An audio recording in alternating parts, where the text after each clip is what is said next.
trying to reconnect. This is Dr. Craig Stern from Pharma Pharmaceutical Consultants and ProData Analytics. I'm delighted to have a chance to talk to you again, our usual time of around Wednesday at noon. Hopefully it's a time that's good for everyone and around lunchtime for everyone. We're going to talk today about a few of the things that are in the literature, but we also want to let people know that we've had some requests from people who wanted to ask questions. So if you have questions, feel free to ask us, and if we have time, we'll answer them now or we'll answer them in a future broadcast so that you have the chance. As always, feel free to go to propharmaconsultants.com /rxinfox.html. There we have the most recent news, and you can see with what we're talking about, and also keeping track of both the marketplace and with news about pharmacy and manufacturers and analysts, etc. If I may, let me move into a few areas that we think are interesting. Clearly, the news has been a major emphasis with regard to drug cost, as well as with regard to the exchanges and problems with different health plans leaving the exchanges from the Affordable Care Act. Let me make a couple of quick comments on it for people. We don't take a position politically or otherwise.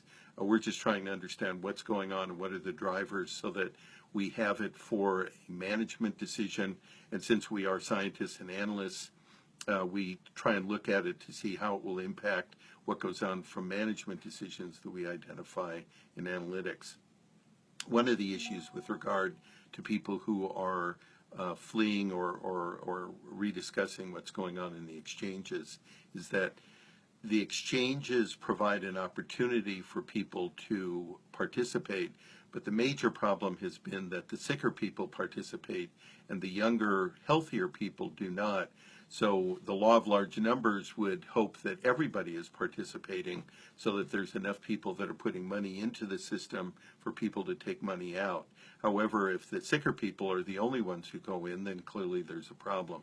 What this means is that not only there are issues with regard to the math, but there are issues that we need to address with benefit design so that we're attacking the problem of cost from a premium for younger, sicker, for younger, healthy people, rather, so that they can participate, but it doesn't become an onerous cost to them, while at the same time, the people who are sicker, higher severity illness patients do pay a larger fee, and they can get the particular services that they need. This is a problem that is not simple. Clearly, there are things that are built into the Affordable Care Act that require more flexibility and perhaps some different kind of benefit designs to deal with younger, healthier people. But at the same time, the law of large numbers still requires everybody to be able to participate so that we know whether there have been improvements in the system or not, and people can participate, whether it's one or several different health plans that are participating. And clearly, when there's multiple plans, there's more competition, greater chance to lower the cost, etc. Let me bring up a couple of other issues that have come up, and that is, has the Affordable Care Act been any improvement on what goes on in healthcare? We know that the main emphasis is going on between the volume of care that is being delivered to the value of care that is being delivered in all sectors, whether it's in physician services, pharmacy services, hospital services, or otherwise. And what has been found, and there have been a few studies that have come out that have identified that the rate of hospital admissions has decreased since the advent of the Affordable Care Act. It presumes, based on timing, that these decreases are occurring, but what is also in separate analyses that are going on has identified that the Affordable Care Act is in moving from volume to value, whether the Affordable Care Act existed or not, that movement of volume to value is occurring and will continue, which means that the things that we look towards to see whether there's been a improvement in this kind of a system means that while the Affordable Care Act, whether it stays, whether it goes, depending on whatever the political nature of things are, we see that there's still a rapid movement from volume to value, and that is increasing, and it seems to be a standard that's going to be continued irregardless of what happens politically. The other part, and this is actually from some people who have asked me, and that is many people are on statins, those drugs that you use to lower your cholesterol so that you can deal with it with regard to hypercholesterolemia, atherosclerotic cardiovascular disease, etc. And the question that was asked of me actually last week, but it's been asked many times, is it acceptable to use these drugs when you're over 70 years old, over 80 years old, or older? Is there any really clinical benefit? And in the past, the emphasis has been that there has been some data to demonstrate that perhaps there isn't a significant value for them in patients who are healthy, do not have cardiovascular disease after age 70. But now there's also been some studies recently that have looked at the use of statins in people who are 80 years old or older and either have coronary disease or do not. And in general, those studies have identified that there isn't a difference, so that people could stop taking statins after age 80 if they do not have significant cardiovascular disease or have no disease at all. Clearly, this is something that requires a discussion with their physician. But if they're on many drugs and they're concerned about it, or they've had some muscle weakness, etc., this may be worth a discussion. And there certainly should be a discussion about how long should you continue therapy, and discuss this as to whether you do it after age 70, after age 80, etc. But there is some studies to deal with this.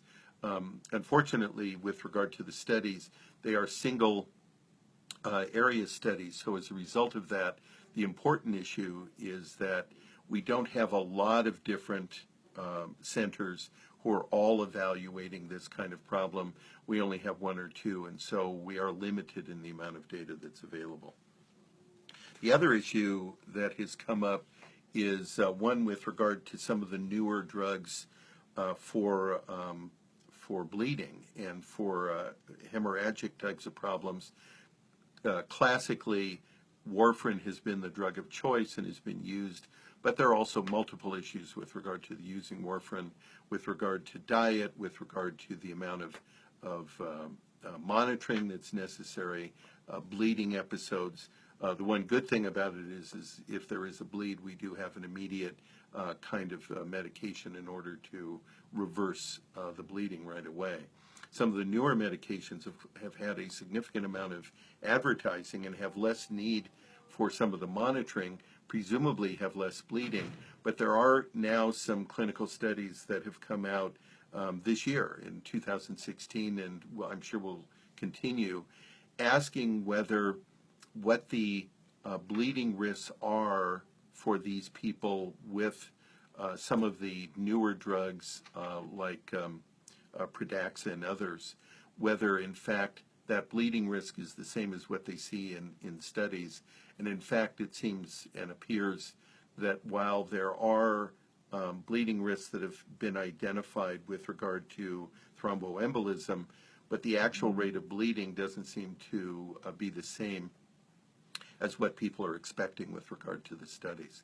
So these need to be reviewed. It's very important that these newer agents do not have a easy reversal agent in order to solve the problem due to the pharmacology and the nature of how they're stopping the bleeding. So this has to be addressed and has to be followed, and everybody should be very careful with how they do that, because these are not a cure-all or something that they're not going to have a bleeding risk for. And finally, the American Academy of Sleep Medicine came out with some hours of sleep that are necessary in children. I encourage you to take a look at it and to see, because they are giving some standards for how much people who are children up to adolescents, up to age 18, should be sleeping, and that is something that they should consider, all the way from infants who should have about 16 hours of sleep to teenagers up to adolescents of about 8 to 10 hours.